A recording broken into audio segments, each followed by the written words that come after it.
Olá a todos, então vamos falar hoje sobre a anatomia aplicada do peritônio. Meu nome é Márcio Babinski, eu sou professor do Departamento de Morfologia da Universidade Federal Fluminense, professor do curso de Medicina e de Biomedicina. Então, hoje vamos falar sobre a anatomia aplicada do peritônio. É importante, como de regra, a gente sempre coloca aqui nossos objetivos dessa aula, né? Então, vamos abordar as características do peritônio, a morfologia, os folhetos, a coalescência, a topografia, assim.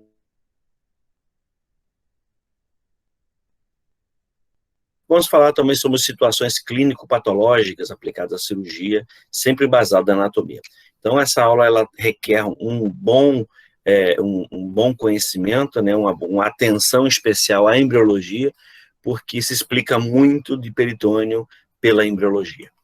Bom, algumas generalidades. Então, o peritônio, na realidade, é uma membrana extensa, né? Ela tem folhetos parietal e visceral, quer dizer, se reflete sobre a parede da cavidade abdominal como um todo, sobre a víscera, né? As vísceras, formando um saco fechado. A superfície mais ou menos é de 22 mil centímetros quadrados, e o conteúdo é composto, então, por veias, artérias, nervos linfáticos e também dentro do peritônio nós temos alguns órgãos, que eu prefiro falar em separado, porque parte, vocês vão perceber, do trato gastrointestinal não está dentro do peritônio, né? Então ele é subperitonealizado, e parte, da grande maioria, está dentro do peritônio. Então, um conteúdo que eu posso observar aqui nessa imagem já, nesse peritônio, eu diria que no mesentério, a parte do peritônio, então mesoêntero, ele tem aí, vejam, um plexo venoso arrecadando aqui todos os nutrientes da digestão, e absorvendo, ele levando para esse plexo venoso para formar uma grande veia, que é a mesentérica superior, que lá então ela está dentro do mesentério, uma dobra do peritônio que envolve esse intestino delgado, né? E aí, aqui em cima, ela recebe a veia esplênica, formando a veia porta. De lá da aorta, no mesmo trajeto, as duas correm junto, né? Agora o inverso, fugindo da aorta, eu tenho a artéria mesentérica superior, assim, abrindo em vários ramos, né, arteriais para nutrição do ilho, do jejunum, do ilho, todo o intestino delgado aqui, parte do intestino grosso, né, desde do apêndice, seco, colo ascendente, transverso, então mergulhado isso dentro do mesentério. Nota que dentro desse mesentério também, né, tem um plexo nervoso aí do sistema nervoso autônomo acompanhando os vasos. Tenho aí fibras do parasimpático, do nervo vago, e fibras do simpático, né? E também um grande plexo aqui linfático, a drenagem linfática desse órgão como um todo aqui, né? Percorrendo por dentro do mesentério, dentro do peritônio, parte desse folheto peritoneal que envolve essas vísceras, e aí drenando para aqui aquele nosso ducto famoso, a cisterna do Kilo, o cisterna de Piquet, e lá com o ducto Piquet, desembocando lá em cima no ângulo de Pirogoff. Então, vejam, dentro também mergulhado nesse peritônio. As partes do peritônio, então, ele apresentam aí um aumento, né, são as reflexões, um aumento, ligamentos e fossas. Então, o aumento, ele é o aumento maior e menor, que pode ser encontrado na literatura como epíplon maior e epíplon menor, um nome antigo dado ao aumento, que é uma dobra do peritônio. O mesentério, vejam, é uma dobra do peritônio, meso, né, entero do intestino, então, meso-entero, intestino delgado, mesentério, onde nós acabamos de falar, então, onde eu tenho artéria, veia, nervo, vaso linfático. O mesoapêndice é uma dobra parecida, só que envolve só o apêndice. O mesocólon transverso, então, a dobra do peritônio que envelopa o intestino, o colo transverso, o intestino grosso, né? E esse segmento, por sua vez, né? Então, o colo transverso, ele divide o abdômen em um andar acima e um andar abaixo. Um andar supramesocólico e um andar inframesocólico. Encontra o fígado, né? Então, agora, alguns ligamentos que vão prender o fígado, vesícula urinária, útero, nós vamos perceber mais à frente estômago ao fígado, então tem vários ligamentos que vão envolver esses órgãos que, por sua vez, com exceção da bexiga, todos aqui, o útero, o fígado, vesícula biliar, estômago, todos são dentro da cavidade abdominal, quer dizer, peritonealizados, né? As fossas duodenais são depressões, são uma fossa, como se fosse uma rua sem saída, uma fossa, é um espaço, né, de fundo cego. Então tem fossas duodenais, secais, intersigmoides, assim por diante.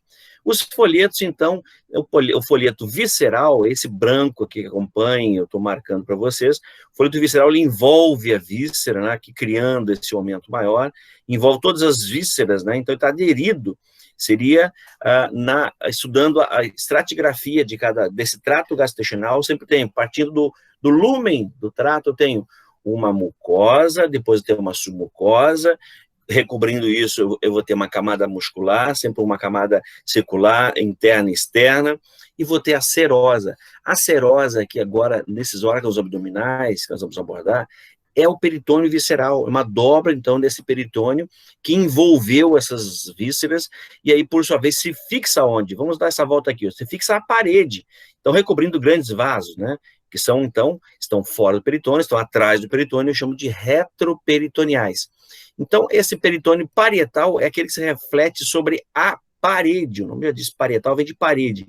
Então, o peritônio parietal. Então, o parietal está na parede e o visceral está na víscera. O aumento, né, então o epíplon, é uma dobra do peritônio que eu encontro entre o fígado e o estômago, veja o peritônio visceral, vem aqui, envolve o estômago, e ele se projeta criando um aumento maior, né, como fosse uma cortina sobre os órgãos abdominais aqui, e aí reflete sobre a parede, e lá ele, sobre o fígado, volta novamente.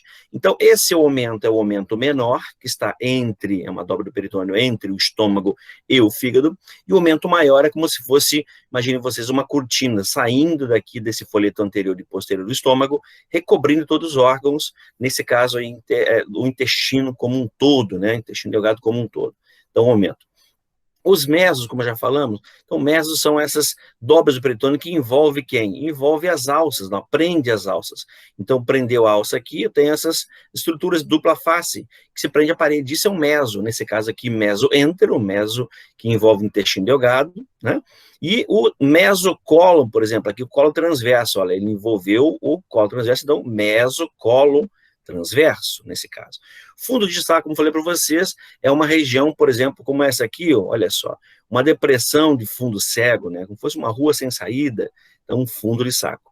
A cavidade peritoneal, então, é essa aqui, na realidade, vejam, toda aqui numa cor lilás, entre o folheto parietal e visceral, eu chamo de cavidade peritoneal, né?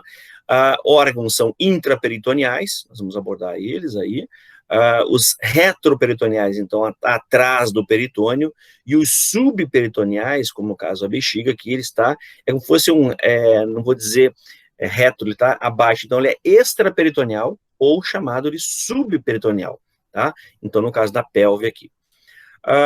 Nesses mesos, então, eu tenho o mesogástrio, eu tenho o mesentério, o mesocólon, né? O nome já diz, meso, já sabemos o que é, então aqui, intestino delgado, cólon, né? Aqui eu tenho o fígado, então, o mesohepático, eu tenho o mesovário, mesosalpinge e mesométrio. Alguns termos aqui não se utilizam mais, mas o mesogástrio ainda fica para a embriologia, né? E aqui os ligamentos são ligamento hepatoduodenal, né, entre o duodeno e o fígado, hepatogástrico. Na realidade, é o aumento menor que nas suas extremidades, né, ele se espessa esse aumento, então criando ligamento hepatoduodenal e hepatogástrico. O gastrocólico, então, logo mais abaixo, eu vou encontrar depois o espleno-renal, falciforme, né, o ligamento largo e os umbilicais. A cavidade peritoneal, então, ela apresenta uma bolsa maior, né? Então, que é essa grande bolsa que nós abordamos aqui, essa bolsa maior, e uma bolsa menor, que é essa aqui mais clarinha, mais rósea, que é chamada de bolsa omental, né? Então, ela tem alguns limites, e o forame omental. Mais à frente a gente vai abordar, vão perceber, então, que é esse limite que entre o aumento menor do estômago ao fígado, por trás ali eu vou ter uma pequena bolsa, então chamada de bolsa omental, bolsa menor, né? Os limites, então, desse peritônio, veja, ele está aqui desde lá de cima do diafragma, né, na parede, teto dessa cavidade abdominal, parede anterior, né, daqui do abdômen, anterolateral do abdômen, aqui sobre os órgãos pélvicos, ele limita, ele transita nessa pelve falsa e pelve verdadeira, então ele limita sobre os órgãos pélvicos, né, que essa imagem mostra bem aqui, como fosse, imagina um lençol, né, gente, um lençol recobrindo aí essas estruturas, né, então essa aqui é o assoalho daqui da cavidade abdominal, obviamente, sobre os órgãos pélvicos, né? Ou gastrointestinais que transitam ali como intestino. Posteriormente, então, a parede ainda, tá? Então, aqui, essa imagem consegui visualizar melhor, então, essa parede. Veja, o parietal, o anterolateral, ele vem até o diafragma, se reflete sobre o diafragma e prende aqui o fígado, né? Então, isso reflete sobre o fígado, criando, então, uma dobra ou um folheto visceral. Tanto o visceral quanto o parietal, ele é formado por células, que são células que produzem uma pequena quantidade de líquido, né? Esse líquido, ele acaba drenando aí para essa cavidade peritoneal e favorece o deslizamento das vísceras, né? Então, quando eu tenho uma peritonite, eu tenho uma inflamação dessa membrana, né? Por, às vezes, uma lesão de um órgão, digamos, o apêndice está inflamado e, às vezes, ele faz uma ruptura, e ele acaba inflamando todo o peritônio, levando uma peritonite, né? Então, aqui eu tenho líquido, às vezes pode ter acúmulo de líquido aqui, né? Então, o acúmulo de líquido nessa cavidade peritoneal eu chamo de ascite, vamos falar mais à frente. E eu tenho também acúmulo aí de sangue, às vezes um trauma abdominal, de pus, numa questão, uma peritonite, um abscesso supurado, né? Então, essa cavidade é uma cavidade praticamente quase virtual, ela que está entre os órgãos, né?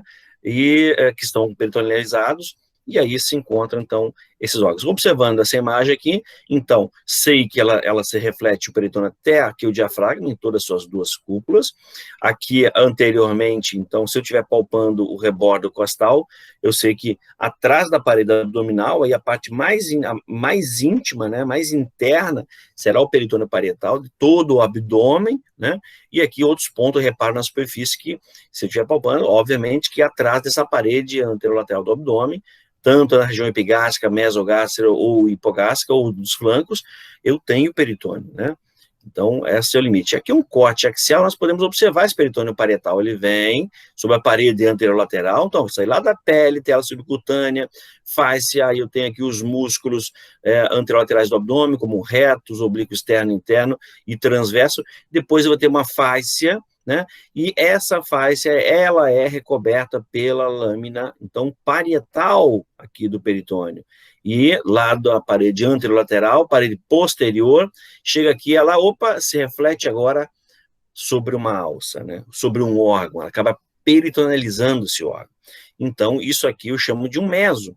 Pode ser um mesocolo, um mesentério, né? E aqui atrás eu vou encontrar os grandes vasos, os rins, né? Tanto direito quanto esquerdo, eles são retroperitoneais, estão nesse espaço aqui que está, então, delineado para vocês. Então, eu tenho aqui atrás do peritônio, eu chamo de retroperitoneal. À frente, eu chamo, então, lá da face até chegar no peritônio, de pré-peritoneal.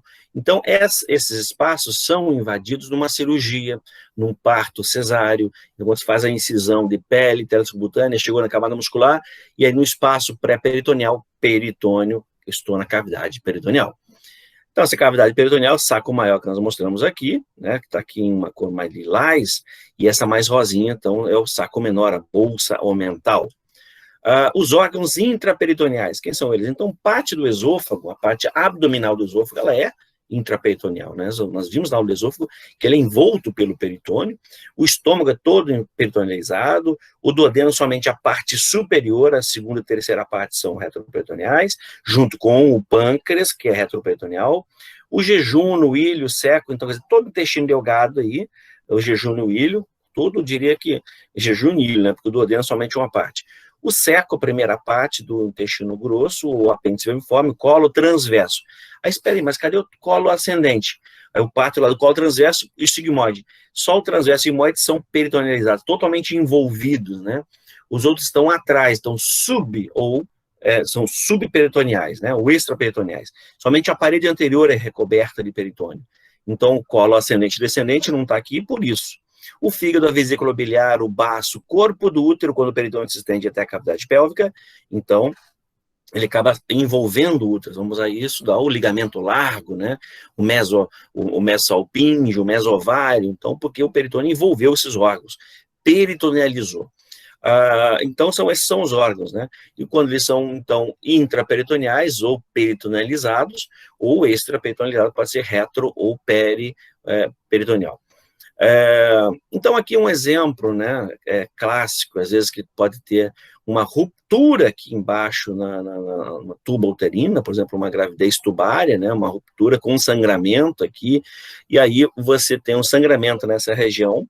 Essa região, então, veja, ele está dentro do peritônio, tá, ou a tuba e o ovário, mas sangra para a cavidade, e essa cavidade por trás do peritônio pode migrar até lá o diafragma, ou aqui uma ruptura do intestino, o colo ascendente, ou o rim, qualquer órgão retroperitoneal. Então, esse sangue vai acumular aqui e irrita um cara que sai lá de C3, C4, C5, que é o nervo frênico. Então, esse nervo frênico ele é irritado, por isso, às vezes, pode levar a uma dor aqui na região supraclavicular à direita, né? Então, às vezes, uma alteração patológica na vesícula biliar, uma colicistite, né, também pode levar uma dor lá para essa região. E aqui, quando você tem esse sangramento nesse peritônio, vejam, ele está entre o peritônio e a parede, né? Então, na parede, o sangue vai migrando e ele acaba aparecendo como uma equimose, que é esse pequeno roxeamento, ou ao redor do umbigo, né, que nós chamamos de sinal de Cullen, e aqui o sinal do Gray-Turner, são dois médicos cirurgiões anatomistas que descreveram esses sinais. O sinal de Cullen e o sinal de Gray-Turner, tá? Então, dois sinais de equimose na superfície, associada à dor abdominal, eu tenho que pensar num sangramento retroperitônio, alguma coisa está acontecendo. Outra situação importante é o nódulo de irmã Maria José, do Sister Mary Joseph, que era uma irmã enfermeira, né, superintendente, e ela começou a observar muito em alguns pacientes essa lesão aqui no coto umbilical, né? Então, essa lesão passa no coto umbilical ou ao redor disso. Realmente, isso era uma forma dela descrever, então, metástases para a região umbilical, a maioria dos casos de neoplasia, adenocarcinoma metastático, né? Em 83%, vejam, uma taxa altíssima de todos os tumores malignos acabam se esterilizando com metástase, e aí nessa propriedade anatômica morfológica aí, que é esse nódulo, e aí foi chamado, então, o nódulo de irmã Maria José, ou Sister Mary Joseph, né? Então, isso gera uma ampla distribuição interna neoplásica, geralmente cavidade abdominal, e aí envolve o peritônio, né? Locais mais comuns, então, tem o trato gastrointestinal, né, doenças ginecológicas, e em menor proporção, a ginecológica, e também casos de sítio primário que não se sabe. Então, isso aqui é um sinal desse Sister Mary Joseph. E aqui, veja uma outra forma que ele pode aparecer, e aí que ser confundido com uma hérnia umbilical, e aí um exame de imagem mostra aqui para vocês, né? Então, vejam a projeção do peritônio aqui para essa parede, e nódulo de irmã Maria José. Ele pode apresentar desta forma aqui, ou ainda essa forma granulomatosa aqui, essa lesão na pele grande, né? Vamos falar de formações peritoneais.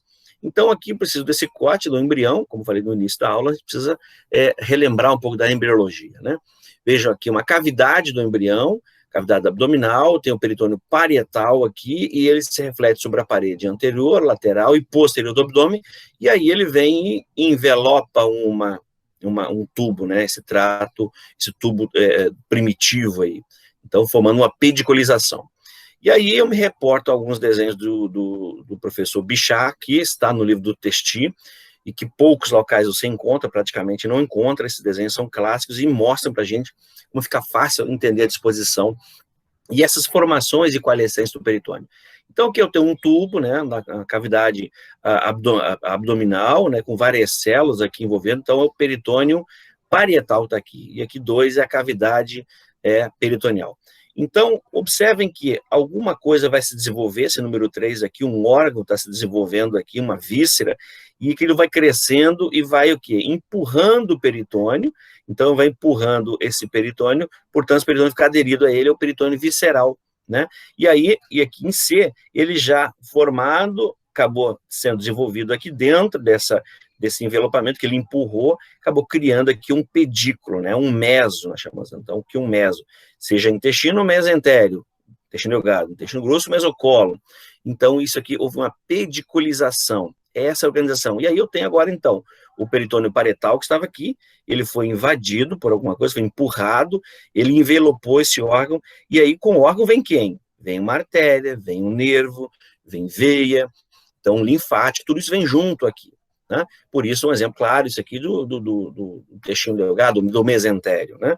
Então, aqui eu tenho agora em escuro a cavidade peritoneal, um órgão peritonealizado, e lá o peritônio parietal, e aqui agora chamamos de peritônio visceral. Um desenho aqui em 3D mostrando mais uma vez isso, né? E notem que o rim, aqui está mostrando que o rim, ou os rins, né, direito e esquerdo, eles estão aonde? Atrás desse peritônio, eles estão na parede, então são retroperitonealizados. Por que eles estão lá atrás? Vamos lá de novo na embriologia. Eles são formados lá na cavidade, digamos que pélvica do embrião, e eles vão ascendendo, né, eles vão subindo lá o pronéfro, mesonéfro, metanéfro. Então, aquilo vai subindo, ele vai ascendendo atrás do peritônio, né? Tanto é que o ureter vem por trás do peritônio também, até chegar lá embaixo e penetrar na bexiga. Então, aqui uma representação desses órgãos, porque estão atrás. E também da aorta e aqui da veia cava. E é daqui que surgem, então, vasinhos que penetram junto com o órgão desenvolvendo para se envelopar. Nota, então, a cavidade do embrião córtex axial, digamos, ela tem lá, desde a boca ao ânus do embrião, que seria o proctodeu e o estomodeu, boca, e o proctodeu, tem um tubo, né, que é o intestino primitivo, né? Então, tem uma faringe primitiva, intestino primitivo, e esse intestino anterior, médio e posterior. Então, ele está dentro, ele se desenvolveu dentro de quem, gente? Dessa cavidade abdominal. E aí, o peritônio, ele tem, digamos que aqui seja a parede anterior, que seria o dorso, a coluna. Então, tem o peritônio parietal, ele vai e envolve a víscera, e isso aqui é chamado, os dois lados, de mesogastro ventral, e aqui mesogastro dorsal. Dado o momento lá, acontece, então, por volta do 40º dia, e mais 50 dias depois, eu tenho uma rotação. Então, notem, o lado esquerdo e direito, então acontece uma projeção, uma rotação que vai dar 180 graus, e eu acabo fazendo com que a parede, digamos aqui do lado direito, ela vai se tornar anterior e posterior à da esquerda. No caso disso, por exemplo, o estômago, né? O que era a margem direita vai virar a parede anterior do estômago, o que é a margem esquerda virá a parede, a margem esquerda virá a parede anterior e a margem direita a parede posterior. Aqui é um esquema dessa rotação, né? Então, desse peritônio acompanhando o órgão, né? E por isso que eu tenho aqui essas dobras, esses ligamentos, né? A coalescência. E um outro corte aqui, mostrando a topografia dos órgãos sendo desenvolvidos dentro desse mesogastro, olha, parede aqui, né? Envolveu os órgãos. Lá atrás, então, o mesogastro dorsal e o ventral. Eu tenho formação do fígado aqui, do estômago, né? Notem que esse tubo que é continuado aqui, então ele vai embora, dando origem aos intestinos depois. Notem essa relação que brotou desse tubo, desse broto hepatobiliar, que forma a vesícula biliar e o fígado, mergulhado também aqui. Depois, quando isso começa a rodar, né, essa projeção aqui, e notem lá atrás a horta está lá atrás, e ela emite seus raminhos já, né? Então, aqui em cima seria o tronco celíaco, a mesentérica superior, esse intestino, por um motivo, ele sai aqui pelo cordão umbilical, né, como sabemos, essa projeção, e promove uma rotação. E quando ele retorna, eu tenho a formação, então, do intestino delgado e o intestino grosso, nesse formato que a gente já conhece. Observando, então, aqui, uma dobra daquele peritônio que envolve o estômago, formando o futuro aumento maior, né? E aqui o aumento menor é esse, né? Criando, então, aquela bolsa lá atrás, bolsa aumental lá atrás, né? E aqui eu tenho o aumento menor e lá o aumento maior, que por sua vez vai aumentando, né? Crescendo, e ele recobre todas as alças depois. Então, o aumento maior, na realidade, é uma dobra do peritônio, né? Que envolve o estômago e se projeta por sobre as alças. A pediculização, então, aquilo que nós iniciamos há pouco a falar, então é isso, gente, um órgão que se desenvolve e ele vai envelopado, né, pelo peritônio, portanto, vai dar a formação dos mesos. Eu tenho, lembrando, então, a membrana serosa parietal, ela é serosa, então, e forma essa pediculização. A parietal é essa aqui, ela envolve uma alça, né? E aí, vejam, se prende aqui atrás. Então, essa parietal, aqui eu tenho a serosa, que é a mais íntima aí da parede, que é o peritônio visceral, e aqui a pediculização, o meso, né? E aí, vejam aqui em verde, eu tenho novamente essa representação, mostrando, Então, aqui as camadas musculares, né, externa e interna, que seria a longitudinal, a circular, o plexo aqui mioentérico entre as duas camadas, o plexo de Auerbach, o submucoso, né, e aqui embaixo a mucosa. Então, essa é a organização que eu tenho. E por onde chegam esses nervos para formar esse plexo? Por onde chegam os vasos? É por essa região aqui, né? Então, pelo mesentérico eu tenho artéria, nervo e veia. Essa pediculização, olhando de novo, mais do mesmo, a entender a formação do fígado, que se desenvolve rapidamente, mais anterior aqui o estômago, lá atrás o baço e a aorta. Então, agora, quando ocorreu aquela rotação, o estômago, ele está anterior, ele vai se posicionando à direita, né? Lembram que aqui a parede lateral esquerda do estômago vira anterior e a direita vira posterior do estômago. Quando houve essa rotação, então aqui eu tenho esse mesogástrio ventral, né? E vou formar aqui o aumento menor. Lá depois, entre o estômago e o baço, eu vou ter um ligamento gastroesplênico. Entre o baço e lá atrás o rim, eu vou ter um ligamento espleno-renal. Lembrando que o rim, ele está atrás do peritônio, mas é uma continuidade do peritônio. Então, ele vem aqui e continua-se, né? Um desenho mais claro, mais limpo, mais do mesmo, novamente o fígado, e essa porção do fígado com o mesogástrio ventral vai formar um ligamento falciforme, que a gente fala na aula de anatomia do fígado. Então, o ligamento falciforme, na realidade, o mesogástrio ventral, ele prende aí o fígado à parede anterior do abdômen, né? Só na altura do fígado vou encontrar isso, até o umbigo. E, através dele, eu vou encontrar transitando o ligamento redondo, que um dia era a nossa veia umbilical. Aqui o aumento menor, né? Nós falamos agora. Aqui atrás eu vou ter então envelopei, e aqui eu tenho o ligamento gastroesplênico e lá o espleno renal, que seria a continuação da parede aqui posterior recobrindo sobre o rim esquerdo, e aí ela vem e fixa aqui o baço. Então, por esse ligamento espleno renal. Veja que está muito perto de quem? Da aorta, veia cava, esses órgãos estão retroperitonealizados. Quando houve a rotação, então agora eu tenho parte desse fígado tocando lá na parede. Quando ele toca na parede, ele perde parte do peritônio. Nós chamamos de área nua do fígado, né, em contato com o rim direito. Então essa é uma área nua que está em contato com o diafragma e parte da parede posterior. Aqui, mais uma vez, aumento menor, gastroesplênico, espleno renal. Aqui a mesma coisa, mas o mesmo mostrando, então, essa rotação que acontece em A, né? Aqui o órgão foi, o vaso acompanhou, e aqui a continuação desse dobramento.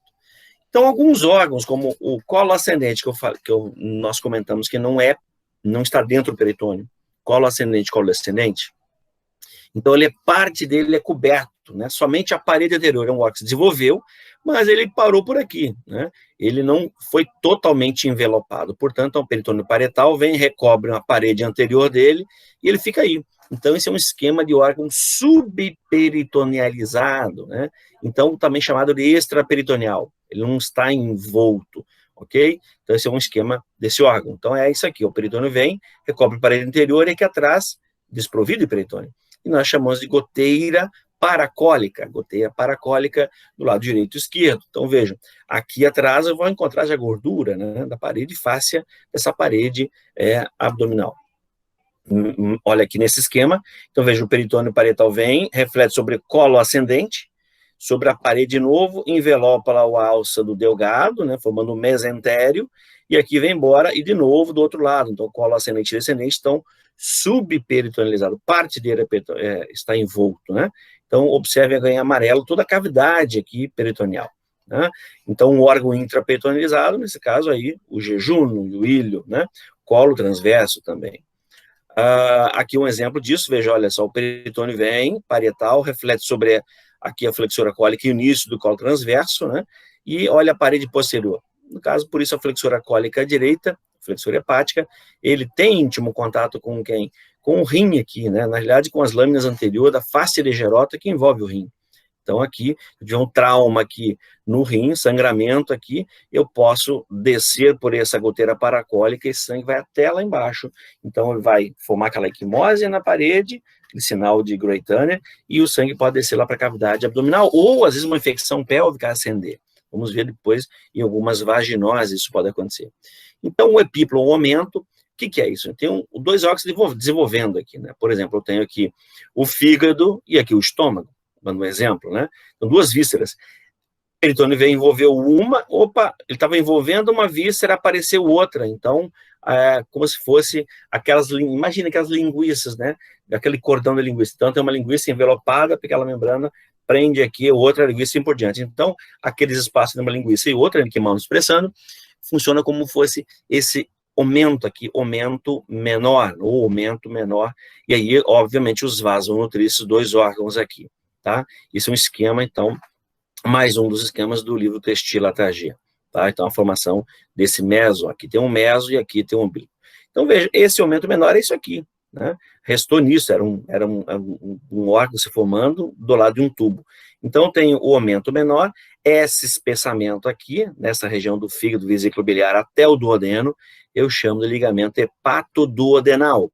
Lá atrás, mais espesso, entre o fígado e o estômago, eu vou chamar de gastrohepático ou hepatogástrico, a mesma coisa, tá? Aqui atrás, vejam, atrás desse aumento menor, né, eu tenho aqui uma abertura, isso que chama de forame omental, ou forame de Winslow. Então, aqui eu toco, por trás, lá atrás tem uma bolsa omental, uma bolsa menor. O aumento maior é essa dobra envolver o peritônio aqui, e na curvatura gástrica maior tem isso aqui, gente, tá? Vários apêndices gordurosos, envoltos, vasos, artérias, veias e linfáticos e nervos aí. Então, o aumento maior que recobre todas as alças do delgado. Vejam, nesse caso, jejum ilho. Aqui é a formação do ligamento parieto visceral. Então, tem um órgão, né, que acabou ficando aqui na parede, e ele é coberto pelo peritônio, né, e o número 4 é um ligamento que sai da parede até o órgão, né. Então, por exemplo, aí eu tenho o fígado, imagina o fígado, se envolveu, parte dele é recoberto pelo peritônio aqui, ele vai lá em cima, se prende aqui, olha só, esse ligamento, então, é um exemplo claro, o ligamento falciforme envolveu o fígado, vem até aqui e se prende na parede abdominal, essa face anterior do fígado, então, prende na parede anterior do abdômen, ligamento falciforme, ok? Então, um exemplo de ligamento parieto visceral, né? Os triangulares, também triangular direito, esquerdo, né? Coronário, eles são parieto viscerais. Então, aqui um exemplo, olha só, novamente, então, tenho lá o diafragma, aqui o fígado, então, eu tenho aqui, e nessas regiões, acabo criando um espaço, um recesso, né? Então, o coronário, por exemplo, é um deles aqui, eu acabo formando esses abscessos aqui, e pseudomembranas, que não são ligamentos, tá? Um ligamento intervisceral. Então, por exemplo, eu tenho aqui um exemplo claro que a gente falou até há pouco, agora, então, é o caso do rim e do baço, né, do lado esquerdo, aqui nesse corte axial, vista inferior, o rim retroperitoneal e o baço intraperitoneal. Mas o peritônio parietal vem aqui, cobre o rim e se projeta aqui, envolvendo quem? O baço. E, então, isso aqui eu chamo de ligamento espleno-renal. Seria um exemplo de ligamento intervisceral. Ou outro, mais claro ainda, o gastroesplênico, né? Spleen, do inglês, baço. Então, o gastroesplênico é um exemplo claro disso. Então, tenho órgãos aqui que são ou peritonealizados e o retro, ou os dois intra. Então, o ligamento está entre os órgãos, né, entre as vísceras. Então, intervisceral. O fundo de saco, então, é isso, gente. Veja, eu tenho dois órgãos que se desenvolveram aqui, o peritônio ficou um espaço aí perdido, esse número 4, né? Que fosse um fundo cego. E é isso, é um fundo de saco, né? Isso é muito comum, a gente vai ver um recesso, por exemplo, o recesso de Morrison aqui entre o rim direito e o fígado, lá na pelve, entre a bexiga e o útero, então, tem um recesso vésico uterino, e o reto uterino, que é maior, que é chamado de fundo de saco mesmo, né? O fundo de saco, e o epônimo é fundo de saco de Douglas. Então, um exemplo claro aqui, olha só, isso aqui é um fundo de saco. Por que de Douglas? Porque lá atrás alguém descreveu um sinal semiológico, onde faz um toque genital, né? Esse médico descreveu um toque genital aqui, quando eu chego nesse fórnice, que é um fundo de saco também da vagina, esse fórnice, eu toquei aqui, e se a pessoa tem um abscesso aqui, ou uma doença chamada de doença inflamatória pélvica, uma DIP, né, um abscesso aqui, eu toquei, gera dor. Aí o paciente, a paciente, quando se toca, ela faz um gesto com dor, né, um som, ela, ai, reclama de, quando tocou, ela, ai. Isso, então, se eu chamo de recesso ou fundo de saco de Douglas, é chamado de grito de Douglas. É meio estranho, né? Mas foi quem descreveu lá atrás. Então, há muito tempo atrás, um médico, um ginecologista fez esse toque. Então, isso aqui é uma representação de quê? De um fundo de saco. Eu tenho um órgão aqui, outro órgão aqui, esse espaço perdido, tá bom? Assim como entre a vesícula urinária, a bexiga e o útero. E a coalescência, o que é isso, né? Então, tem o peritônio parietal lá atrás, envolveu a víscera, e aqui as duas se uniram, formando uma coalescência. Então, aqui em A, né, em B, você vai observar, então, a disposição definitiva. Essa aqui se formou lá na época do embrião, depois houve as rotações, eu tenho essa coalescência, essa união das duas lâminas, né, e aí você tem uma raiz, né, na realidade, uma chamada de raiz, um meso primitivo e um aqui, né, e um meso já secundário, definitivo, né, se prendendo e com o ligamento aqui aderido à parede. Um exemplo claro disso, né, eu tenho lá o colo transverso, o intestino, é o único envelopado, o ascendente e o descendente não. Então, colo transverso, eu tenho o peritônio parietal que vem aqui, reflete sobre a víscera, e aqui outra parte, então formou aqui um meso, nesse caso o mesocólon. Esse meso envolve aqui a formação de um vaso, nesse caso a mesentérica, que vai invadir lá o intestino delgado, nesse caso seria o mesoêntero, a artéria mesentérica então no mesentério. E aqui a projeção. Agora notem num segundo momento, então aquilo é primário, as lâminas se prendem, se fixam, os vasos continuam percorrendo. Então o mesocólon aqui transverso vai ter vaso e o mesentério também. Notem que entre o mesocolo e o mesentério eu vou ter uma parte que eu chamo de coalescência no mesocolo, né? Em lá, número 1, eu vou ter uma coalescência duodeno-pancreática, ou de Treitz, formando aquele ligamento de Treitz depois, né? Então, parte do duodeno, aqui, nesse caso, seria a flexura duodeno-jejunal, ela vem para cá e vai desenvolver, obviamente, que esse peritônio acaba acompanhando, né, formando esse ligamento, que é uma coalescência duodeno-pancreática, vai formando o ligamento de Treitz. Aqui a mesma coisa, vejam o primeiro momento, primário, né?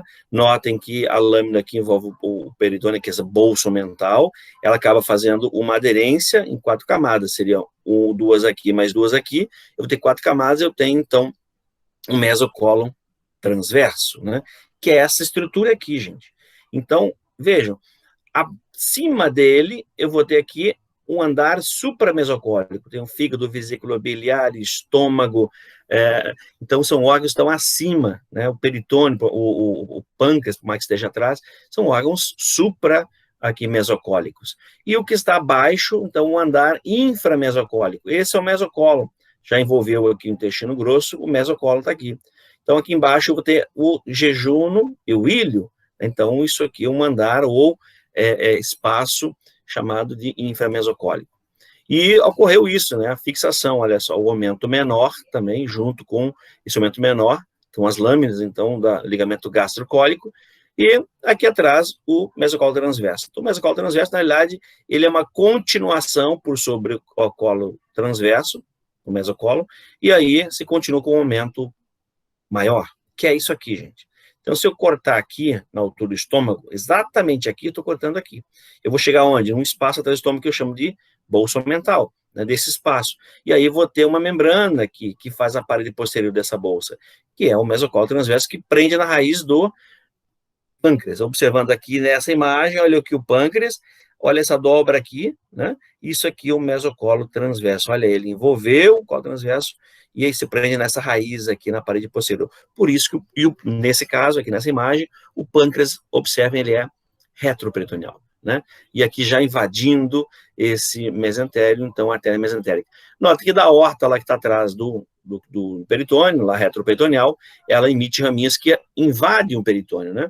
Então, o tronco celíaco é um tronco arterial que invade o peritônio, a mesentérica também peritonealizada, né, a artéria mesentérica superior, a mesentérica inferior.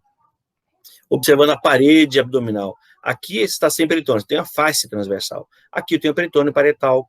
Isso aqui, o peritônio parietal, vem lá no diafragma, olha só, esse é o ligamento falciforme. O fígado está preso aqui. Isso é uma vista posterior de dentro da cavidade abdominal, uma vista posterior da parede abdominal, mas de dentro, né? Então, notem aqui, esse é o ligamento falciforme, e aqui eu tenho o ligamento redondo, a antiga veia umbilical que vem até o umbigo. Nota que do umbigo para baixo eu vou ter também mais duas dobrinhas, dois ligamentos, que um dia eram os ligamentos, as artérias umbilicais, né? Então, as artérias umbilicais vão formar os ligamentos umbilicais aqui, mediais. E esse mediano, antigo úraco, vai formar um ligamento umbilical mediano, né? Até um coto umbilical, tá bom? Nessa imagem, estão observando aqui, é isso, olha lá, parede posterior, olha só. Acima do umbigo, eu vou ter isso aqui, ó o peritônio, né? Aqui o coto umbilical, ok? Já abaixo do peritônio, mais embaixo, se eu cortar aqui, eu estou observando que aqui em cima o reto do abdômen ele é envelopado pelos tendões, né, pelas bainhas anterior e posterior do reto, que é uma continuidade dos músculos da parede anterior-abdominal, que forma aquela bainha aqui da lateral, né? Já abaixo do nosso o coto umbilical, se eu cortar aqui, estão observando que os três passam por sobre o reto do abdômen. O reto do abdômen não tem esse reforço aqui na parte inferior, ele é descoberto. E aqui vejam o peritônio, né, e os ligamentos umbilicais, laterais e o mediano aqui.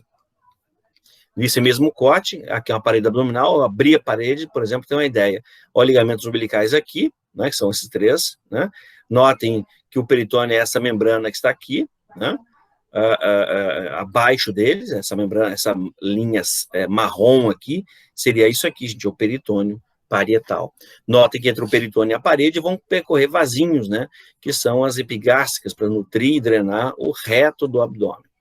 Aqui um outro corte mostrando o peritônio parietal mais uma vez, né, e ele é atravessado por vasos, que nós já falamos, então os vasos, a artéria femoral, né, que tem a ilíaca externa e a veia ilíaca externa. Então, nesse caso, eles atravessam o peritônio aqui pelo forame, né, desse canal femoral aqui. Então, eu tenho os vasos transitando através do abdômen. Então, às vezes eu posso ter uma hérnia aqui, posso ter uma hérnia femoral, sim, uma alça descer e percorrer junto com as artérias, né? Então, vem até aqui o trígono de Scarpa, nesse terço proximal e medial da coxa. Né? Outra estrutura que atravessa o peritônio, na realidade, então, veja, eu tenho aqui no homem, né, eu tenho o funículo espermático, a gente vai falar em urogenital, em reprodutor masculino. Então, tem um ducto deferente, artéria, veia, nervos, que transitam nesse canal inguinal aqui. Então, ele atravessou o peritônio, atravessar a membrana, fáscia e a musculatura canal inguinal. Então, para você ver essa relação. Aqui, mais uma vez, o peritônio, agora na parede posterior do abdômen. Vamos falar de algumas formações peritoneais. Então, o que é o mesocolo transverso? Né, suas fixações de conteúdo, o mesentério, né, mais do mesmo, né, o mesopêndice e o mesocólon sigmoide. Então, o aumento maior, já falamos dele, né, fixado aqui na curvatura gástrica maior do estômago, né, o conteúdo são artérias, veias, nervos e linfático. O aumento menor está lá entre o estômago e o fígado, então eu tenho aí uma fixação através do ligamento hepatogástrico, né, e eu tenho o hepatoduodenal. Aqui um desenho mostrando o esquema do néter e um do cadáver, como a gente abre o abdômen do paciente, está dessa forma. Isso aqui, se fosse um plastrão de gordura, nada mais é do que o aumento maior. Agora aqui num trauma, na emergência, vejam, isso aqui é um estômago, uma evisceração. Houve um trauma e a projeção da víscera para a parede abdominal. E aí, observe, é o estômago. Isso aqui que veio junto é parte de quem? O aumento maior, o epíplo maior, né? Aqui, vejo o colo transverso no cadáver, rebatido o aumento maior, e aqui eu tenho, então, o colo transverso, né? Aqui abaixo, as alças do delgado, o jejúnio e o ilho. Então, esse espaço aqui é a cavidade inframesocólica. Então, o mesocólon é isso, gente, é uma dobra que envolveu lá o colo transverso, já falamos, né? E aí, ele acaba compartimentalizando aqui, um andar supra e um andar inframesocólico. Esses compartimentos, então, já falamos do extraperitoneal, pré e retroperitoneal. O supramesocólico, então, quem divide esse abdômen é o colo transverso. Esse desenho clássico aqui do testículo ATG. Em azul, então, andar supramesocólico. E abaixo aqui, em marrom, sei lá, o vermelho escuro, eu tenho andar inframesocólico. Então, o colo transverso é o elemento que acaba dividindo as cavidades abdominal. Então, esse é o inframesocólico. E aqui embaixo, escuro, tem ainda o compartimento pélvico, né? Na realidade, seriam órgãos que são chamados de extraperitoneais ou subperitoneais, ok? Esses compartimentos são separados, observando esse desenho esquemático. Notem aqui esses pontilhado, né, daqui para cima, notem que também tem aqui, esse pontilhado, aqui então é para representar o andar supramesocólico e inframesocólico, né, e aqui em cima eu vou ter aquele ligamento falciforme que sai lá do fígado, prendendo a parede anterior do abdômen, e até na altura do coto umbilical. Então, portanto, separa aqui o andar supramesocólico em direito e esquerdo. E abaixo, no andar inframesocólico, agora, eu tenho quem? Nascendo lá do mesocolo, nascendo lá da raiz desse mesentério, então tenho a raiz do mesentério aqui, né? O mesentério foi retirado todo o intestino delgado, jejum e ilho, então aqui eu tenho a raiz do mesentério. Lado direito, acima disso, que está no plano oblíquo, né? Eu tenho, então, toda essa cavidade é o inframesocólico, mas acima da raiz eu vou chamar isso de supramesentérico e inframesentérico, tá? Notem que eu vou tirar aqui embaixo, então, o compartimento pélvico. Então, o supracólico direito e esquerdo já falamos, esse inframesocólico dividido, né, pela raiz, em supramesentérico e inframesentérico, também é chamado de sulcomesenterocólico direito, né, mesenterocólico direito e mesenterocólico esquerdo. Isso, às vezes, pode variar em alguns livros de anatomia e ou de cirurgia. E lá embaixo, o compartimento pélvico. Então, agora, entre eles, né, entre esses espaços, nota aqui, eu tenho um corte, né, um jejum, aqui embaixo um ilho, o mesentérico aqui. Então, aqui em cima, esse espaço eu chamo de sulco mesenterocólico direito e outro sulco mesenterocólico esquerdo, né? Lá, eu vou ter aqui do lado, eu vou ter um sulco paracólico, ou também chamado de goteira paracólica, dos dois lados, que comunica o que está lá dentro da pelve com esse andar aqui supramesocólico, né? Então, ou algum processo patológico aqui em cima, né, nesses órgãos, que fígado, vesícula biliar, enfim, aqui atrás do rim, eu posso drenar e ter essa comunicação. Por isso, devido a esse sulco paracólico, eu posso ter sangramento aqui e vou ter aquele sinal, aquela equimose na parede do abdômen, que eu chamo de sinal de Cullen, sinal de Gray-Turner, né? E a comunicação com o umbigo, através do falciforme aqui em cima, eu posso ter comunicação, então vou ter ao umbigo o sinal de Cullen, tá? Então, nesses recessos, nesses sulcos, eu tenho um fluxo aí, né, de um líquido da cavidade peritoneal. Posso ter também metástase, posso ter sangue, né? Então, vejam aqui a raiz, novamente, a raiz do mesocolo transverso, né, do mesentério aqui, né, e aqui o sulco, né, mesenterocólico direito e esquerdo, né? Lá em cima, andar supramesocólico, vejo que a raiz do mesocolo transverso continua a ser lá em cima com os seus ligamentos, que nós já falamos, nesse caso, continua com o gastro esplênico e o espleno renal. Aqui os mesos, então, na superfície, eu tenho que ter ideia mais ou menos dessa região epigástrica, tem o mesocolo transverso transitando aqui, né, nesse trígono aqui, né, nós chamamos de ângulo Sharpe, então nessa região, vulgarmente, boca do estômago, um pouquinho abaixo, eu tenho que imaginar que está transitando aí o mesocolo transverso, né? Então, e agora, em plano oblíquo no abdômen, então eu tenho o mesentério, e aí o mesocolo sigmoide lá embaixo, já no hipocôndrio, na região de baixo abdômen à esquerda, né? Aqui, alguns cistos mesentéricos podem se desenvolver, ou tumoração, olha aqui, no aumento menor, aqui atrás, então, no mesocolo transverso, no aumento maior, e lá embaixo no sigmoide. Cistos, tumores, abscessos podem se desenvolver aí e transitam, né? Então, aqui é um esquema mostrando mais do mesmo que a gente falou, mas mostrando a relação, então, da implantação de digamos, um CA de ovário, pâncreas, estômago e colo, né? Número 1, então, eu tenho aqui o fundo de saco de Douglas, lá embaixo. Número 2, o mesentérico, está aqui. Raiz distal do mesentério, pode ocorrer. O mesocolo sigmoide, que é o número 3 aqui. A goteira paracólica direita, no 4, né? E na área, que isso estende até a área nua do fígado lá em cima, né? A raiz do colo transverso, veja aqui, né? O duodeno, parte dele, que é a parte superior. Eu tenho aí o ligamento frenocólico, na realidade, esse PC, que seria o frenocólico, aqui em cima. O frenocólico, então, é do diafragma, o peritônio parietal lá do diafragma, subdiafragmático, se prendendo já aqui o intestino na parede posterior, nesse caso, o flexora cólica esquerda, né? O estômago se encontra, então, aqui em cima, nessa ordem, que está em S do inglês, e aqui embaixo o SB, então a raiz do mesentério, tá? Então vejam, aqui são sítios de implantação do câncer de ovário, câncer de pâncreas, de estômago e de cólon. E aí, podendo evoluir com aquele sinal que nós já falamos, né? Sinal de Sister-Mary-Joseph. Compartimento supramesocólico, então está aqui, já falamos dele, essa linha demarcando, abaixo, então, a raiz do mesentério, né? E aqui um desenho do nétrio maravilhoso, olha aqui, o peritônio parietal envolveu o colo transverso, o mesocolo transverso, sua raiz transita transversalmente sobre todo o pâncreas, cruza a segunda parte do duodeno, sobre o rim, ok?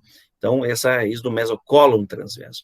Do mesentério, sai dessa, é uma continuação dessa raiz do mesocólon, há uma continuidade, raiz do mesentério. Como está esse desenho esquemático? Imagine uma letra T, tá? E aqui, por quê? Porque aqui que os vasos penetram esse mesentério para irrigar e drenar o intestino delgado. Aqui mostrando, então, o mesocolo transverso, né? Retirado o estômago para observar ele, ó, saiu do pâncreas, recobriu a alça, e aí é continuado também pelo aumento menor. Em 3D, esse desenho mostrando para vocês o peritônio parietal, órgão retroperitoneal, os rins, pâncreas, aqui o baço, o estômago. Então, esse espaço aqui seria o remanescente daquela bolsa omental, né? E que nessa imagem eu consigo visualizar aqui um corte axial, só que num plano mais baixo, olha o estômago, o fígado, o aumento menor, né, e o que está atrás aqui, a bolsa omental, né? E é importante conhecer essa bolsa omental, porque numa cirurgia eu tenho que palpar, eu vou tocar lá atrás pelo forame de Winslow, forame omental, eu palpo e vou sentir o pulsar de alguém, o pulsar da artéria hepática própria, né? E aí eu tenho também um ducto, o colédoco, tenho veia, eu palpei a tríade portal. Essa tríade portal, então ela é constituída por quem? Pela artéria hepática, né, comum, eu tenho a hepática própria, o ducto biliar, nesse caso é o colédoco, e a veia porta, é o que está palpando aqui. Existe, inclusive, uma manobra de Pringle, numa cirurgia. Então, palpei aqui, olha, o forame de Winslow, o mental, né? E vou sentir aqui nessa região que é mais espessa, protegendo mais esse tríade portal, que chama de ligamento hepatoduodenal. E eu tenho que abrir uma cirurgia aberta para poder fazer uma correção de uma colecistectomia, né? Então, aqui mostrando essa hérnia de bolsa mental menor. Então, tem lá o forame de Winslow, né? O duodeno, e aqui a tríade portal, passando aqui. Então, às vezes, uma alça intestinal pode invadir, né, e chegar lá atrás. Então, eu tenho aqui uma hérnia de bolsa mental, através do forame de Winslow. Não é tão comum, mas pode ocorrer. Aqui um desenho esquemático mostrando, então, na parede posterior, novamente, os ligamentos, né, frênico, gastroesplênico e lá o espleno renal, né, e as fusões com a fáscia. Aqui a mesma coisa, mais do mesmo. Então, nesse andar suprametocólico, ainda mostrando o ligamento falciforme, né? E uma área que está desprovida lá em cima. Olha o peritônio aqui em cima, então fixa o fígado à parede. Eu chamo de ligamento coronário, porque coroa o fígado. E aí, reflete sobre aí, parte do fígado, que é aqui mostrando, né, invertido, ele está desprovido, aqui está brilhoso, tem uma peritônio visceral, aqui está desprovido, eu chamo de área nua do fígado. Né?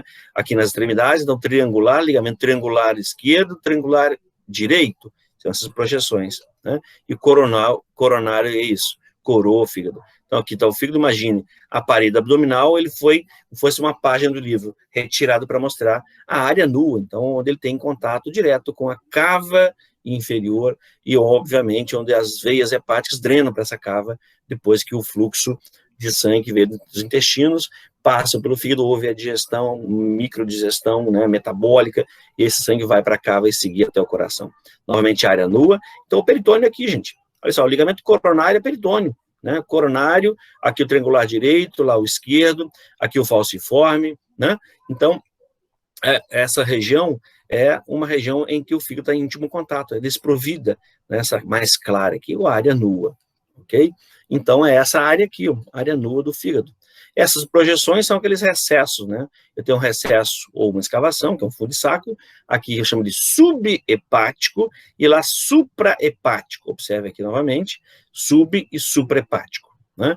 E aí, como falei para vocês, também podemos ter uma hérnia através do ligamento falciforme. Olha só, o ligamento falciforme chega até a parede. Então, essa alça, ela tornou-se parte dela extraperitoneal. É cirúrgico.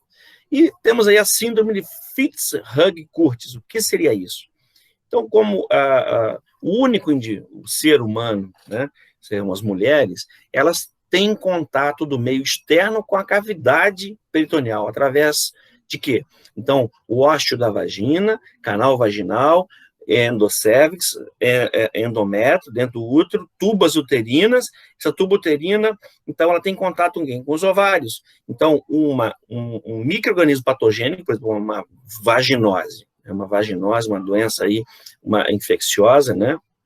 Então, e aí o micro-organismo pode subir, uma gonorreia, por exemplo, vai subir, chega na tuba, vai fazer uma vaginose, uma endometrite, uma cervicite, endometrite, uma salpingite, salpingo do grego quer dizer tuba, então uma salpingite, e uma oforite, que é uma inflamação do ovário.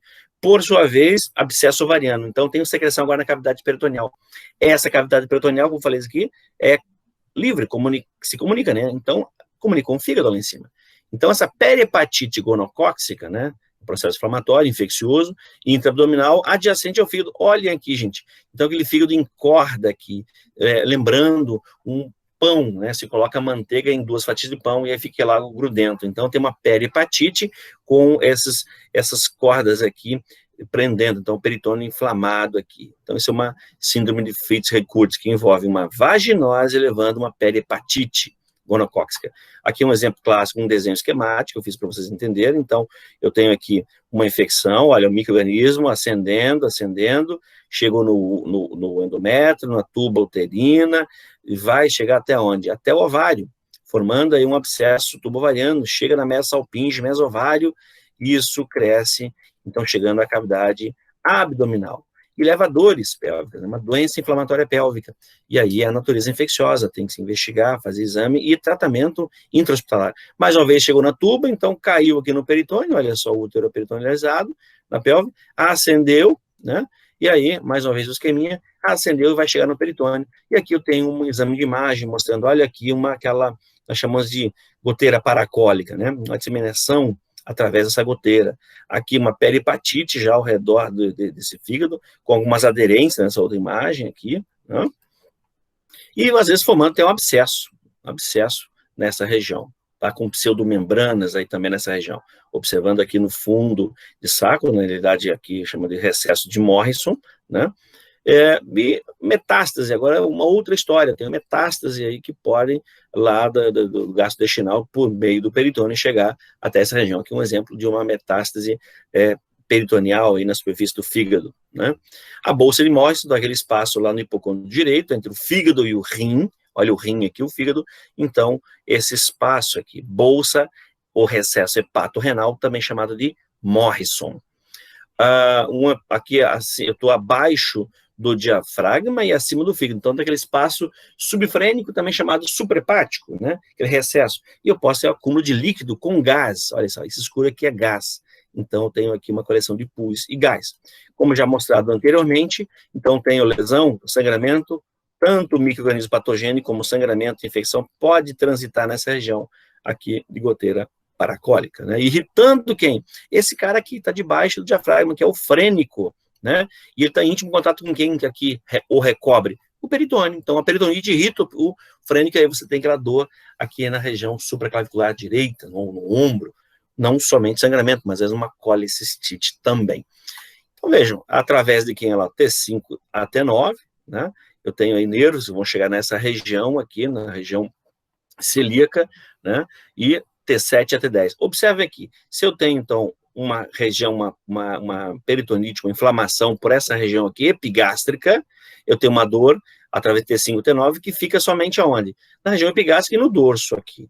Agora, se for de T7 a T10, quer dizer, mais inferior, eu vou ter, então, aqui, gente, uma dor no hipocôndrio direito, que se estende para o dorso e para o ombro direito. Esse ombro direito está envolto com quem? com o nosso frênico, né? Essa relação, então, de irritação do frênico. Não nada a ver com T7 a T10. O frênico é C3, C4, C5, mas é através do diafragma. O diafragma está exatamente aqui, essa linha escura, né? E aí acaba irritando. Tá? Olha aqui novamente a dor, desenho do livro do Moore, mostrando então, que vesícula, fígado e duodeno podem resultar numa dor aqui, porque irrita quem? O diafragma, irrita o frênico. Do lado esquerdo você não vai observar isso, né?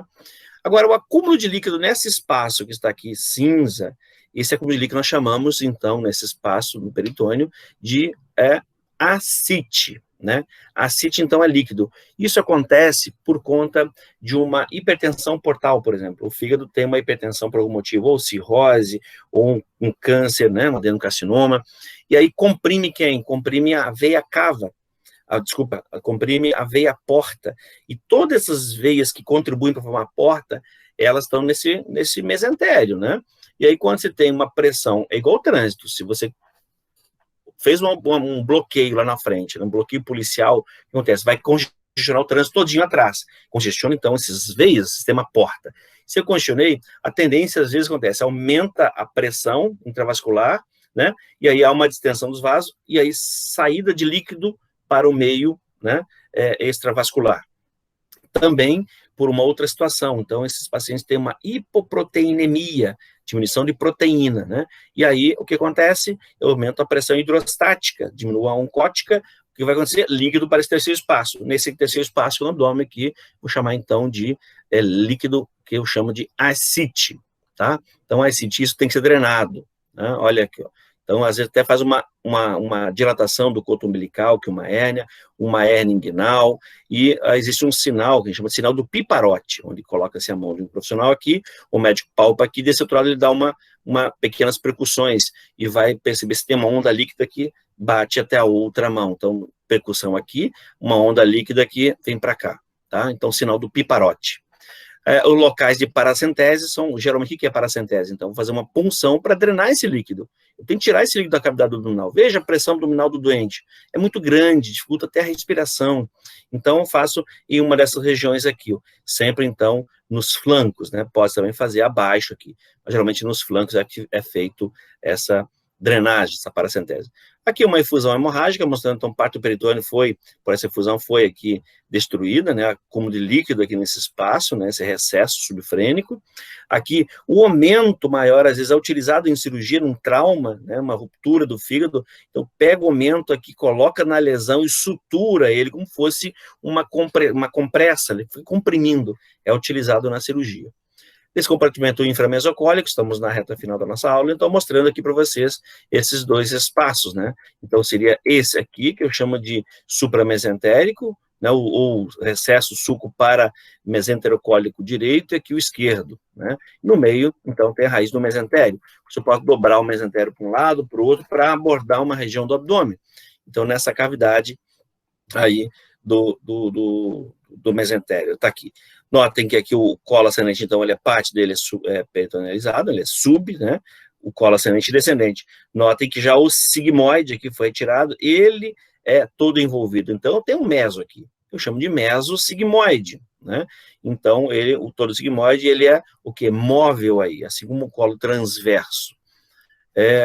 Aqui é o mesentério, então, a parte superior e parte inferior do mesentério, e aí a parte pélvica aqui embaixo, eu vou encontrar, na realidade, então, o mesosigmoide. Pode ter, então, uma diferença, uma dimorfismo sexual, que seria, então, o espaço reto-vesical, reto-uterino entre o homem e a mulher. Mais uma vez, mostrando isso aqui, então, o sulco mesenterocólico esquerdo, o direito foi mobilizado, preenchido pelas alças nessa mobilização. Observe que eu tenho aqui uma abertura, né, desse peritônio, no mesocolo transverso, na raiz do mesentério.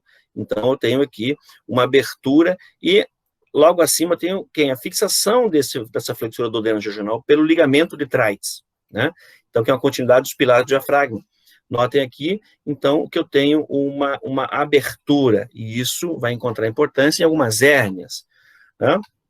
Então, vejam, isso aqui é a raiz do mesentério, agora ele aqui, ó, envolvendo o jejúnio e o ilho. Retirado do mesentério, olha ele aqui, ó, o mesentério, né? Raiz do mesentério, parece uma prega franjada. E aqui nota, então, o mesosigmoide, e lá o mesocólon transverso, o mesosigmoide, e aqui, na realidade, só a fissão posterior desse peritônio. Nota que o sigmoide, então, ele é móvel, portanto, eu tenho parte aqui, eu vou transitar a artéria e veia do lado esquerdo, né, os ramos ilíacos, e por trás desse peritônio, o ureter, né? Então, alguns recessos da cavidade, nós já falamos desses recessos, vou passar. As hérnias que podem acontecer. Então, transomental, através do aumento, posso ter uma alça presa aqui, encarcerada, né? Algumas fossas, quais são as fossas? Eu tenho uma fossa duodenal superior, que acabei de mostrar, uma duodenal inferior, fica mais abaixo aqui, né? Seria o número 2, número 1, número 2, e essa superior é chamada de trites, né? A inferior também de trites, eu posso ter em torno de 30 a 50, na superior e na inferior de 50 a 75%, então, de algumas herniações, né? A mesenterocólica pode estar presente aqui, o de Waldeyer, número 3, mesenterocólica. A intermesocólica de Brozick é rara, seria o número 4 aqui em cima, uma fossa, e a fossa paraduodenal de Landia, há 2 relatos, que seria a número 5. Bom, uma hérnia paraduodenal. Então, tem lá em cima aquele recesso paraduodenal superior, inferior, e o paraduodenal aqui, né? Então, eu posso ter uma alça intestinal se prendendo, se envolvendo aqui, e aí encarcerar, tem que operar. Ou uma paraduodenal, né? Paraduodenal, então, seria aqui esse envolvimento aqui da alça intestinal para dentro desse mesentérico, né? E pode ocorrer isso, gente, olha só, uma isquemia, né, mesentérica obstruiu, e aí eu tenho uma parte do intestino aqui que é, às vezes, pobre já de vascularização, fiz uma herniação, e aí levando a uma isquemia mesentérica aqui, né? E aí, vejam, torna-se esse aspecto escurecido, que houve uma isquemia, e vai trazer uma necrose, nós chamamos de necrose e coagulação na patologia, né? Isso tem que ser retirado. Algumas hérnias paraduodenais, né, pode acontecer nos sítios mais constantes, então, o número 1, número 2, número 3, que seriam as paraduodenais direita e esquerda, aqui, são as mais comuns, né? Já a mesenterocólico parietal, de Waldeyer, então, não é tão comum, tá? Que seria em letra B aqui, então, como uma alça toda aqui, ok? Aqui, o mesoapêndice, com o vaso, né? Também pode ocorrer, então, nessa fossa iliocecal superior que tem aqui e uma iliocecal inferior, possa ter herniação. Veja uma hérnia iliocecal superior, né, grande aqui, ou inferior.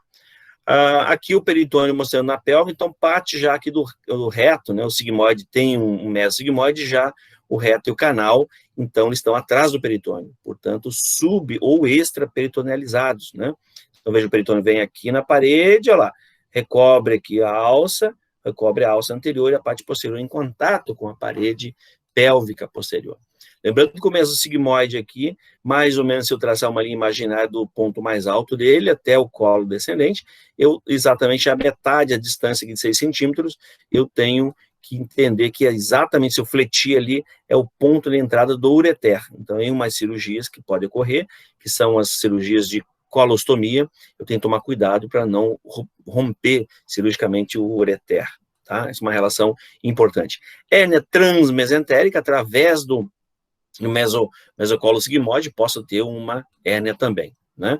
E paracecal, né? Paralela ao seco, né? Então, posso ter também uma hérnia aqui, vejam, nessa região. Alguns outros pontos do peritônio é importante, de origem de peritonite. Quais são as origens, né? Um estudo feito aí pelos Candalax em 567 pacientes, então a maioria de origem do estômago e do duodeno, né, a maioria, depois seguidas aí por apêndice, por colo e reto, e aí depois por vias biliares, intestino delgado e trato urogenital. Então, geralmente, são as estruturas que acometem as estruturas aqui, levando a peritonite, né? Então, eu vejo desde uma perfuração por um CA de intestino, diverticulites, né? Aqui, órgãos ovários em anexos rompidos, então uma ruptura de tuba ovariana, aqui diverticulite, já falamos de vesícula biliar aqui supurada, duodeno, enfim, todas essas situações. O compartimento retroperitoneal, então, ele é composto basicamente existe uma classificação aí em zonas, né? Então, essas zonas são divididas, uma zona central, número 1 aqui, e 2 laterais, e a terceira seria, então, uma pélvica. Essa zona 1 centro-medial, vou encontrar o que atrás do peritônio. Você vai definir o que está atrás do peritônio. Principalmente, então, a aorta, veia cava inferior, aqui o pâncreas, né, a segunda, terceira e quarta parte do duodeno, estão retroperitoneais, e isso aqui na região centro-medial, que seria a zona 1, tá?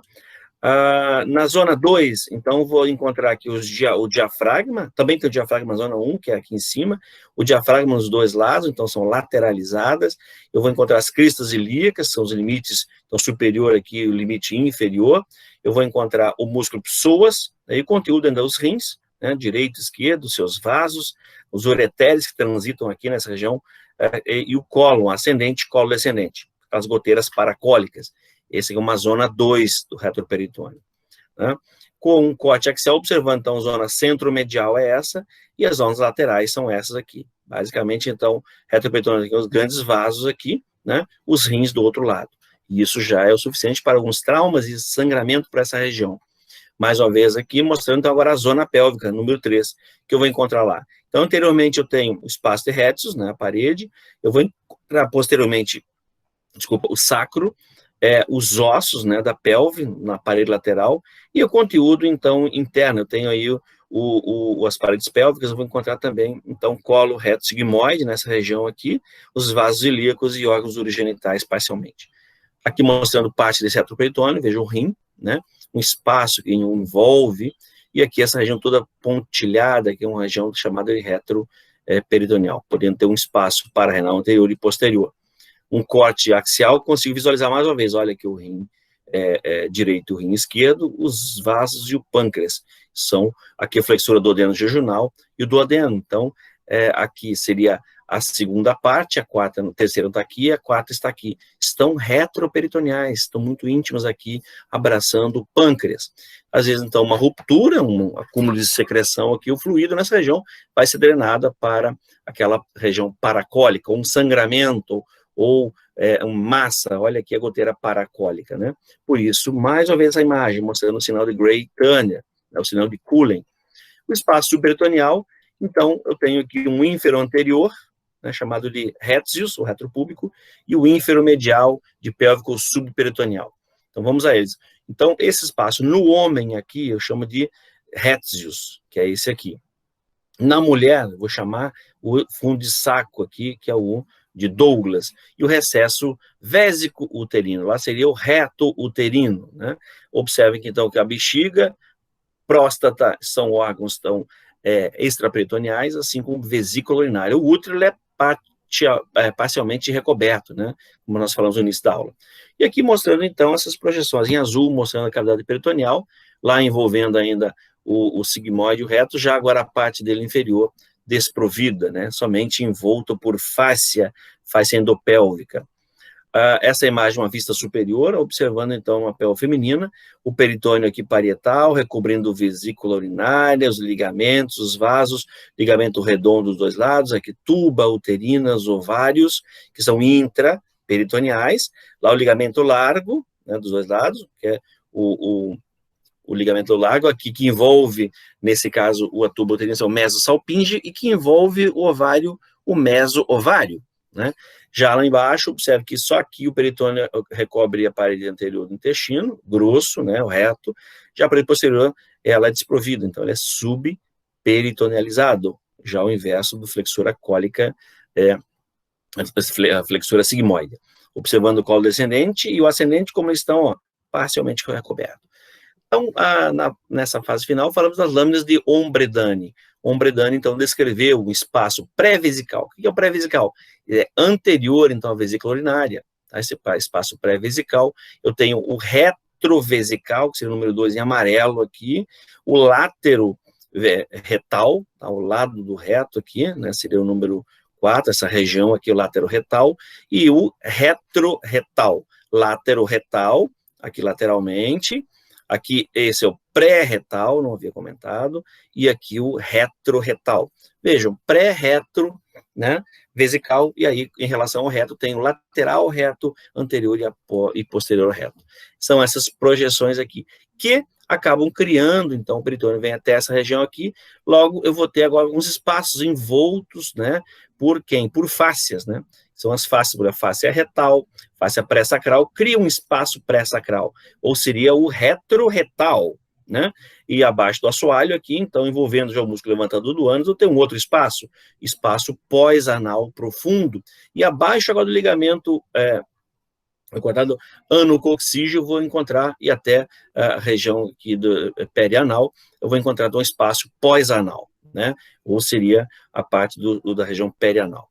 Aqui existem outros espaços mucosos, entre o intestino na pelve masculina, a vesícula urinária e próstata. Notem que o peritônio ele continua-se com uma fáscia, né? Essa fáscia retovesical, então eu vou chamar de Denevelier, fáscia retovesical ou fáscia retoprostática Denevelier, de importância pela íntima relação do quem? Da próstata com o reto, porque às vezes um toque retal eu consigo perceber nodulações, ou se eu tenho uma tumoração, câncer de próstata, eu posso ter invasão desse tecido que cresce desorganizado, invade as fáscias, atravessa essa fáscia de Denevelier e invade que os vasos da parede do intestino do reto. Há um sangramento indolor aqui, então homens de meia idade, uma idade avançada com sangramento indolor, eu tenho que pensar em quê? Tem que pensar em próstata, pode ser um câncer de próstata aqui, ou às vezes um câncer de reto, né? Agora, lembrando que aqui, abaixo dessa mudança aqui de mucosa, acima eu tenho inervação autonômica, não percebo, abaixo eu tenho uma inervação, então, que eu percebo, inervação musculoesquelética, então estriada, e aí aqui eu tenho dor, por exemplo, então o paciente tem aqui nessa região, aproveitando para falar, se tiver aquelas hemorroidas são sensíveis, aí tem um sangramento aqui, e se for aqui dentro, tiver hemorroide e um sangramento, tem que pensar em quem? Próstata. O grande problema do homem é a próstata, assim como na mulher, o útero, ovário e mamas, né?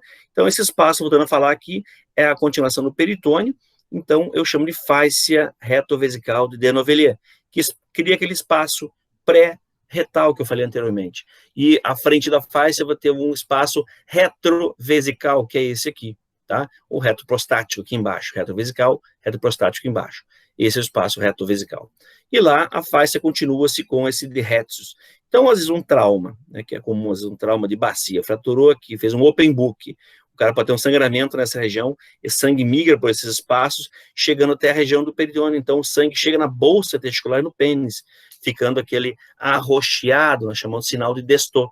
Sinal de Destot, escreve, é o sinal de sangramento, então, aí na cavidade abdominopélvica, tem que pensar em ruptura de grandes vasos, numa fratura de bacia, às vezes pode levar o paciente ao choque.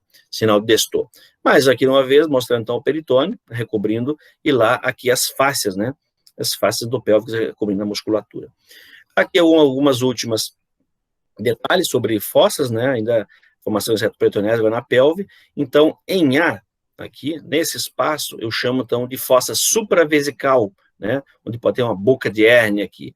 Eu tenho a fossa média em B, e tem uma fossa lateral. Quem cria essas fossas? Aqueles ligamentos que nós já estudamos, né? Os ligamentos umbilicais, medianos laterais, né? Então, aqui vejam, em F é o coto umbilical, né? Aqui é o ligamento umbilical mediano, aqui o G seria o ligamento umbilical medial, né? Ou os laterais da artéria umbilical obliterada, e H, epigástrica inferior. Entre eles tem um espaço. Então, o espaço seria fossa supravesical, fossa média, fossa lateral, tá? Agora, percebam que ao redor dessa boca aqui do canal inguinal, dessa hérnia, eu posso ter, então, um direcionamento para alguns tipos de formações, né? Um sítio de hérnias supravesicais. Essas hérnias podem ser, então, interparietal, pode ser hérnia direta, pode ser hérnia femoral ou hérnia obturatória, né? Então, ainda podendo ter uma hérnia pré-vesical, uma hérnia retovesical e uma paravesical, aquele número 7. Então, aqui o canal inguinal, visto da cavidade abdominal, com o peritônio bem vascularizado, estão observando. Então, aqui chamado de boca de hérnia, está nesse espaço, nessa fossa supravesical, tá? Então, aqui, agora retirado o peritônio para observar o canal femoral, que pode ter, então, uma herniação femoral. Mais do mesmo, mostrando o trígono de Hasselbalch.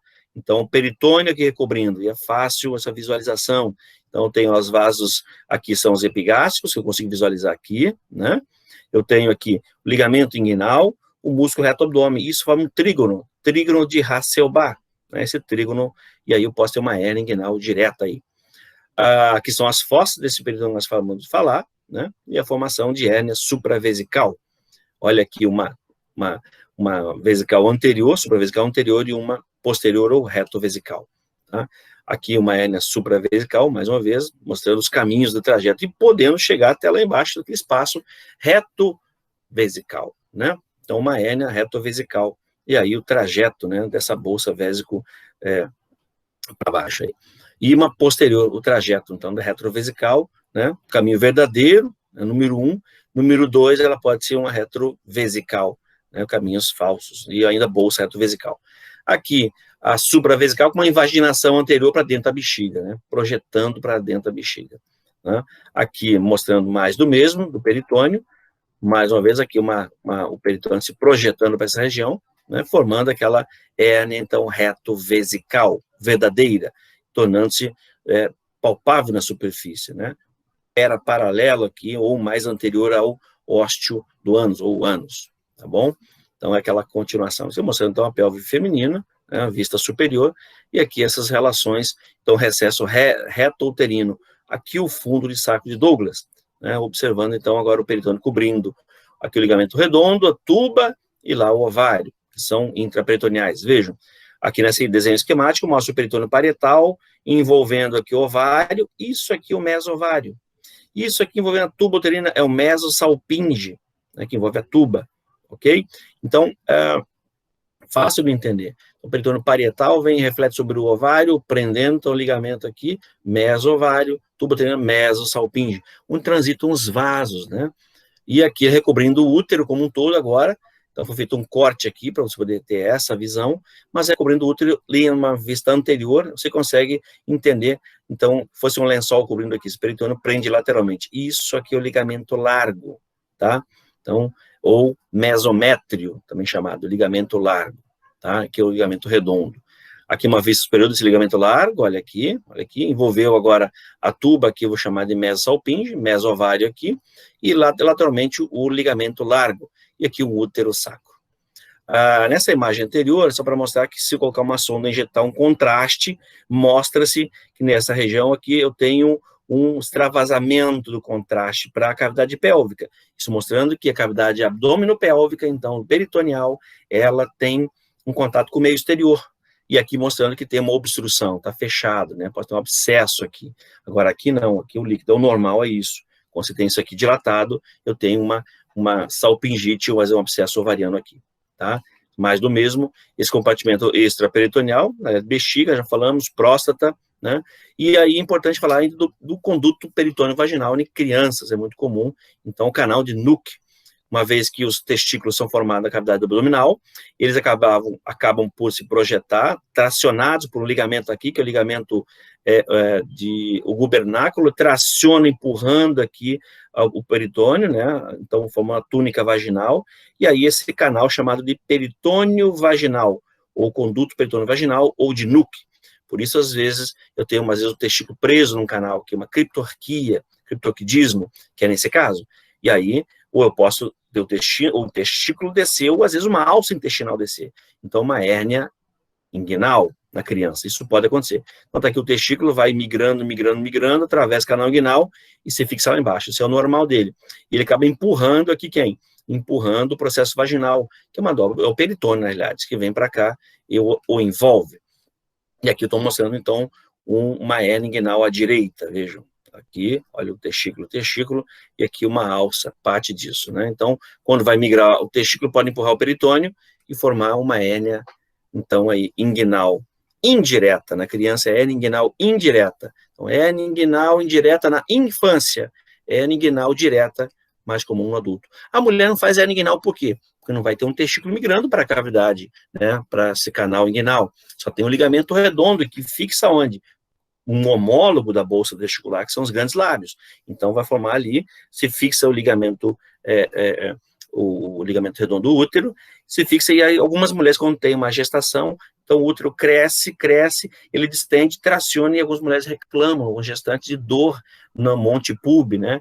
Então, essa dor, a partir do 4º mês, é porque o útero está crescendo, por conta do seu inquilino, e aí vai tracionando e tem uma dor na região suprapúbica, logo acima da genitália. Então, não há um motivo de preocupação. Isso é um conhecimento anatômico. Então, aqui mostrando o testículo que migrou, né? Canal inguinal fechado, agora aqui uma hernia inguinal, nesse caso direta. A indireta seria aqui, o canal fechadinho, tá? Então a diferença é essa. E aí o peritônio é essa túnica vaginal que está aqui. O túnica vaginal é, na realidade, uma dobra do peritônio que acabou descendo, tá? A lâmina parietal, essa lâmina aqui, o parietal do testículo, ela é parte desse intestino, desse peritônio, perdão. Então vejam aqui, quando você tem agora um canal aberto, o peritônio, ele desce e empurra a alça, o líquido, né? Eu tenho uma hidrocele, ou um trauma hematocele, nesse caso uma hidrocele pode ser, então, aumentado, ou uma alça intestinal por esse canal aberto, né? Então é isso aqui, gente, olha, quando tem o líquido aqui, eu tenho uma hérnia, então, inguinal. Quando esse é o normal, está fechadinho, não ocorre, o peritônio está lá. Quando tem isso aqui aberto aí no canal inguinal, a alça vai embora lá, pode migrar e líquido também, tá? Então, nós fechamos a nossa aula de hoje, essa é a literatura utilizada para a nossa aula, tá? Gostaria de agradecer a todos.